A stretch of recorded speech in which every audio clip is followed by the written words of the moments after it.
Na Slovensku sa nachádza 9 klastrov technologického zamerania a 5 klastrov cestovného ruchu. Tých 9 klastrov technologického zamerania, medzi ktoré patrí aj automobilový klaster, sú klastre, ktoré napomáhajú rozvoju inovácií a spolupráce v rámci jednotlivých odborností, či už je to teda, ako som povedal, automobilový klaster, strojársky klaster napríklad na strednom Slovensku alebo na východnom Slovensku, klaster IT Veli v Košiciach alebo klaster automatizácie v Prešove.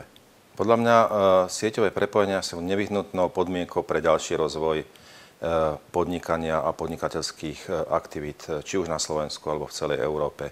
Umožňujú prepojenie, medzinárodné prepojenie inštitúcií, ale aj podnikov a otvárajú trhy a transfer inovácií a know-how medzi jednotlivé subjekty. Tieto projekty zvyšujú úroveň kvality podnikateľského prostredia v týchto regiónoch, teda Dolné Rakúsko a Trnavský samosprávny kraj.